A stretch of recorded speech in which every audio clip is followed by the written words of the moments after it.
గట్టంగా ఇంకో 100 నుంచి 150 కోట్లు నాకు ప్రాఫిట్ ఉంది మెట్రో డే 1 నాడే. జూన్ 1 నాడు నేను హ్యాండ్ ఓవర్ చేసుకుంటే వాళ్ళు అప్పు చెల్లించి సంవత్సరం జరిగే లోపల ఇదే metro as it is where it is కండిషన్లో నాకు 150 కోట్ల రూపాయల లాభం ఉంది. నా భవిష్యత్ విస్తరణ కూడా నిర్మించుకోవడం ఈజీ అవుతుంది. ఇది ప్రాఫిట్ మేకింగ్ బిజినెస్. సంవత్సరానికి 400-500 కోట్ల లాస్ మేకింగ్ బిజినెస్ నుంచి బ్యాంకులలో అప్పులు రేట్ ఆఫ్ ఇంట్రెస్ట్ తగ్గించుకుంటే ప్రాఫిట్ మేకింగ్ బిజినెస్గా మారింది. కిషన్ రెడ్డి గారు మే 20 తారీఖు నాడు కట్టర్ని, 21 నాడు అశ్విని వైష్ణవ్ని కలిసి ఇంత సులువుగా మీరు రేవంత్ రెడ్డి వస్తే పనులు చేస్తే తెలంగాణ రాష్ట్రంలో బీజేపీ ఉండాలన్నా మూసేయాలన్నా ఈ తెరకాసు పెట్టుతో ఇప్పుడు లోన్ డిస్బర్స్ చేయకుండా పీడముడు వేసుకొని కూర్చుంది కేంద్ర ప్రభుత్వం. అందుకు ఇన్ని రోజుల నుంచి కిషన్ రెడ్డి వెనకాల పడుతున్నాను. ఇది transaction between IRFC and state government of ఇండియాలో ఉండే, స్టేట్ గవర్నమెంట్ ఆఫ్ తెలంగాణలో ఉండే హైదరాబాద్ మెట్రో రైల్ లిమిటెడ్ మధ్యలో. ఇది కంప్లీట్ కార్పొరేట్ బిజినెస్ స్ట్రక్చర్. ప్రతి ఒప్పందం ఉంది. చివరి రోజు ఈరోజు నిధులు రిలీజ్ కావాలి. ఈ రోజు నిధులు కిషన్ రెడ్డి విడుదల చేయిస్తాడా? 13,600 కోట్ల రూపాయలు. నేను సూటిగా కిషన్ రెడ్డిని అడుగుతున్నా, అయ్యా ఈ మొత్తం వ్యవహారంలో కాంగ్రెస్ పార్టీకి కానీ లేకపోతే ఇంకొకరికి కానీ ఎవ్వరొక్క రూపాయి తీసుకుపోయేది కాదు. ఉన్న లోను యాస్టీస్గా ఎల్ఎన్టీకి డబ్బులు పోతాయి. 1,400 కోట్ల రూపాయలు ఈక్విటీ పోతే 13,600 కోట్ల రూపాయలు లోన్ ఎల్ఎన్టీ నుంచి మన హైదరాబాద్ మెట్రో రైల్ లిమిటెడ్కు బదిలీ అవుతే 8.5% రేట్ ఆఫ్ ఇంట్రెస్ట్ కట్టే బదులు 4% రేట్ ఆఫ్ ఇంట్రెస్ట్ కట్టే Hyderabad metro rail limited profit making business company కింద వస్తుంది. ఎప్పుడైతే మాకు ఇది వస్తుందో మన కట్టర్ని కట్టిన నువ్వు ఇది ఓనర్షిప్ తీసుకున్నా ఇమ్మీడియట్గా phase 2కి మనం ఆలోచన చేద్దాం. నేను phase 2లో phase 1 phase 2 కలిపి నడపాలంటే ఇది అదే అని అధికారులు తిరగాల్సి పెడితే నేను ఒక మాట చెప్పిన, సార్ మీరు ఏమొద్దు ఎన్ఓసి అని, మా హైదరాబాద్ మెట్రో రైల్ లిమిటెడే సేమ్ అదే ఐఆర్ఎఫ్సి ద్వారా లోన్ తెచ్చుకొని 122-123 కిలోమీటర్లు ఏదైతుందో 40,000 కోట్ల రూపాయలు అవుతుంది. ఆ 40,000 కోట్ల రూపాయలు కూడా 4% రేట్ ఆఫ్ ఇంట్రెస్ట్ తెచ్చుకొని మేమే కట్టుకుంటాము. మీ 50% కేంద్ర భాగస్వామ్యం కూడా మాకు వద్దు, మొత్తం మహారాష్ట్రమే కట్టుకుంటుందని లెటర్ ఇచ్చి వచ్చిన అక్కడికక్కడనే. నీకు ఇష్టమైతే జాయిన్గా, నీకు కష్టం అనిపిస్తే, నీకు రాజకీయ ఒత్తిడి ఉంటే అన్ని రాష్ట్రాలకు మెట్రోలో 50% చేరి నువ్వు ఇచ్చినావు, నాకు మాత్రం ఇయ్యని అంటున్నావు. నీకేదో నాకు చెప్పని సమస్య ఉన్నది కాబట్టి నాకు జస్ట్ ఎన్ఓసి ఇచ్చేసి నేను ఐఆర్ఎఫ్సి నుంచి మిగతా 123 కిలోమీటర్లు కూడా నా సొంత పైసలతోటి నేనే గ్యారంటీలు ఇచ్చి నేనే నిర్మాణం చేసుకుంటాను కూడా లెటర్ ఇచ్చి వచ్చిన మనం కలిసినప్పుడు. ఇంకా చిక్కపోయి ఓహో మాకు సంబంధం లేకుంటేనే మొత్తం 200 కిలోమీటర్లు రేవంత్ రెడ్డి మెట్రో కట్టుకుంటే ఇక నరేంద్ర మోడీ గారి గురించి చర్చ ఉండదు, కిషన్ రెడ్డి గురించి చర్చ ఉండదు, కేంద్ర ప్రభుత్వం గురించి చర్చ ఉండదు. నగర ప్రజలకు రాష్ట్ర ప్రభుత్వం మొత్తం మెట్రో నిర్మాణం చేసి అంకితం చేస్తే రాజకీయంగా మాకు నష్టం వస్తుందని చెప్పి ఈరోజు కుట్రపూరితమైన ఆలోచనతోటి ఈరోజు ఇది ఎక్కడికక్కడ చిన్నాభిన్నం చేయడానికి బీఆర్ఎస్ బీజేపీ కలిసి కుట్ర చేస్తున్నాయి. నేను రాజకీయపరమైన ఆరోపణలు నేను చేయదలుచుకోలేదు. నేను కిషన్ రెడ్డి గారికి విజ్ఞప్తి చేస్తున్నా, మీరు సికింద్రాబాద్ పార్లమెంట్ సభ్యులు, అంతకంటే ముందు ఇదే పార్లమెంట్లో అంబర్పేట నుంచి మీరు శాసనసభ్యులు, చేవెళ్ళ మీ పార్టీ పార్లమెంట్ సభ్యుడు, మెదక్ మీ పార్లమెంటే సభ్యుడు, మల్కాజ్గిరి ఈటల రాజేందర్ గారు 100% మీ 4 ఎంపీలు ఉన్న ప్రాంతంలోనే ఈ మెట్రో విస్తరణ ఉంది. ఈ మెట్రో విస్తరణ జరిగే దగ్గర మా గణేష్ ఒకడు, మా నవీన్ ఇద్దరు ఉన్నారు ఎమ్మెల్యేలు. మాకేం పెద్ద ఈడ ప్రజాప్రతినిధులు కూడా లేరు. మిగిలిన వాళ్ళు మీ బీఆర్ఎస్ వాళ్ళు, మీ తమ్ముళ్ళే ఉండరు. శత్రువులు అంటూ ఎవరైనా కిషన్ రెడ్డికి ఉంటే ఒకవేళ శ్రీ గణేష్ ఉండొచ్చు, నవీన్ యాదవ్ ఉండొచ్చు ఈ సిటీలో. మొత్తం మీ ఎమ్మెల్యేలు మీ ఎంపీలు మీరే కదా అన్నదమ్ముళ్ళు.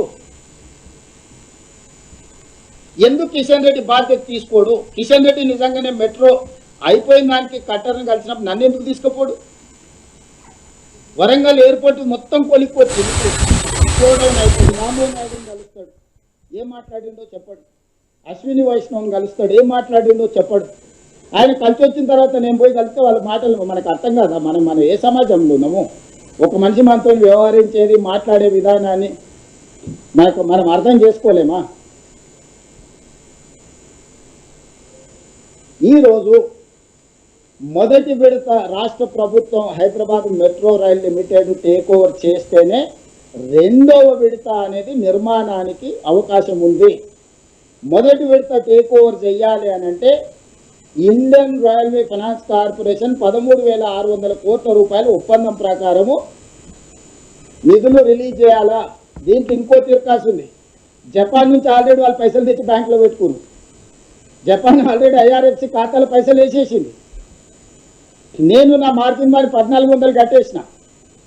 ఇప్పుడు అది ఆగిందంటే కేంద్ర ప్రభుత్వానికి కూడా భారం. జపాన్కి అయితే ఇంట్రెస్ట్ కట్టాలి కదా. నువ్వు కస్టమర్కి ఇచ్చినవో ఇయ్యలేదో నీ ఖాతాలో ఆల్రెడీ వేసేసింది జపాన్. ఇప్పుడు జపాన్కి ఏమి ఇంట్రెస్ట్ ఎట్టకెళ్ళి కడతాడు? ఇప్పుడు తిరకాసు మాట్లాడదామంటే కిషన్ రెడ్డి గారు సమయం ఇయ్యరు. మేము లేనప్పుడు వెళ్ళి కలిసి మొత్తం మాట్లాడు. నిన్న కూడా కిషన్ రెడ్డి గారు మళ్ళీ అబద్ధాలు చెప్తున్నాడు. కేంద్ర ప్రభుత్వం ఆల్రెడీ 50% ఒప్పుకున్నది. ఒప్పుకున్నది నిజమైతే కాగితం ఎక్కడుందో చూపింది. ఐఆర్ఎఫ్సి లోన్ ఎందుకు విడుదల చేస్తుందో లేదో సమాధానం చెప్పండి. గతంలో రాష్ట్ర ప్రభుత్వం గ్యారెంటీ ఇస్తే లోన్లు వచ్చేది.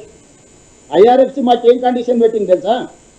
రాష్ట్ర ప్రభుత్వమే కాదు, అంటే యాక్చువల్గా తీసుకుంటున్న సంస్థ సంతకాలు పెడితే వాళ్ళకి ఇవ్వచ్చు. ఆ సంస్థ ఒకవేళ డిఫాల్ట్ అయితే మీరు ఏం చేస్తారంటే మా రాష్ట్ర ప్రభుత్వం కడుతుందని ఒప్పందం ఇచ్చినాం.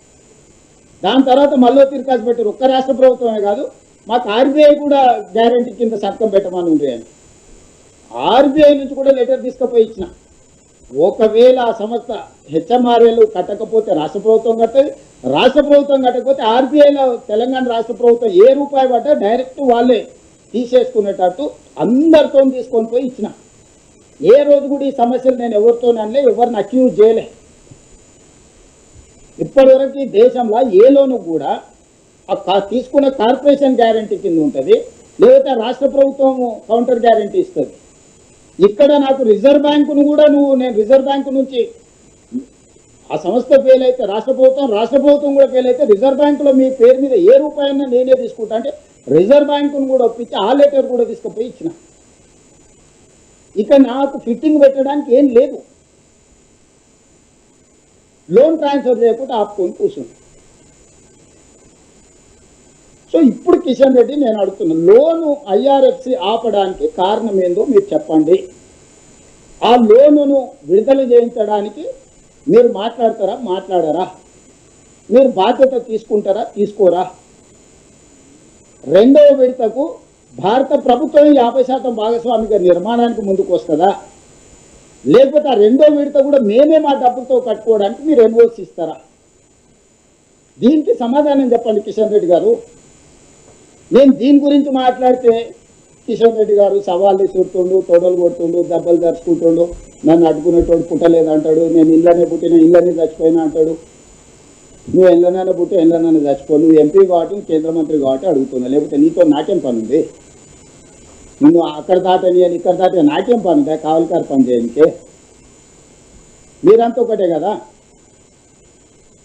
నువ్వు అధికారంలోనో తెలంగాణ రాష్ట్రం తరఫున యూనియన్ క్యాబినెట్లో నువ్వు ఒక్కనే మంత్రివి, క్యాబినెట్ ర్యాంక్లో క్యాబినెట్ మీటింగ్లో మాట్లాడాల్సింది నువ్వే మోడీ గారితో. ఈటెల రాజేందర్కి మాట్లాడదామన్నా కూడా అందులో ఎంట్రీ లేదు కదా. పోనీ నువ్వు నీ పార్టీకి ఎంత నిబద్ధత కలిగిన వాళ్ళు అన్నీ మీ ఎమ్మెల్యేలు మీ ఎంపీలు పోయి మోడీ గారికి లెటర్ ఇచ్చొచ్చారు, నువ్వు ఏ తోటలో తింటున్నావు, ఏ తోటలో వండుకుంటున్నావు అని. మీ వాళ్ళే చెప్పారు కదా దొంగది కాదు తోటలోకి రాదని. నన్ను ఎందుకు అంటావు కిషన్ రెడ్డి గారు? నేనేమన్నా నేనేమన్నా కేసీఆర్ 2021 నేను అన్నాడు, ఏమన్నా శ్రీనివాస్ రెడ్డి ఏదో అన్నాడు కదా, రండా అన్నాడు కదా. నేను అట్లా ఏమన్నా అంటే నాకు కిషన్ అన్నాడు మర్యాద ఇచ్చే మాట్లాడితే, కేసీఆర్ అన్నట్టు నేను రండా అని ఎప్పుడు అన్న అంటున్నా? నేనేమన్నా తక్కువ చేసి మాట్లాడుతున్నా? నీ గౌరవం తగ్గేటట్టు నేను ఎప్పుడన్నా మాట్లాడుతున్నా? లేదే.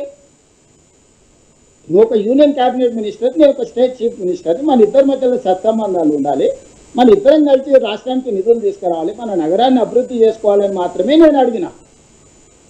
కేసీఆర్ నిన్న అంత మాట అంటే పల్లెత్తు మాట అనలేదు, కన్నెత్తి కేసీఆర్ చూడలే ఆ రోజు కిషన్ రెడ్డి గారు. నీ ఏమనకుందే ఎదురు తుంకుతున్నాడు, దెబ్బలు కొడుతున్నాడు, తొడలు ధరుస్తున్నాడు, నీ సంగతి తెలుస్తా అంటుడు. ఎరే నేనేం చేసిరా నాయన. మళ్ళీ దానికి తోడు ఆ పక్కన రామచంద్రరావు గారు ఛత్రపతి సినిమా చూసిరు ఎవరైనా? వేణుమాధవ్ అపరిచితుడు వేసి అందరినీ బెదిరిస్తుంటారు రామాచారి. రామచంద్రరావు గారు అట్లా నన్ను బెదిరిస్తుండే, నీ సంగతి చూస్తాను. మీకు సూట్ అవ్వదు రామాచారి గారు, ఎందుకు అది నీకే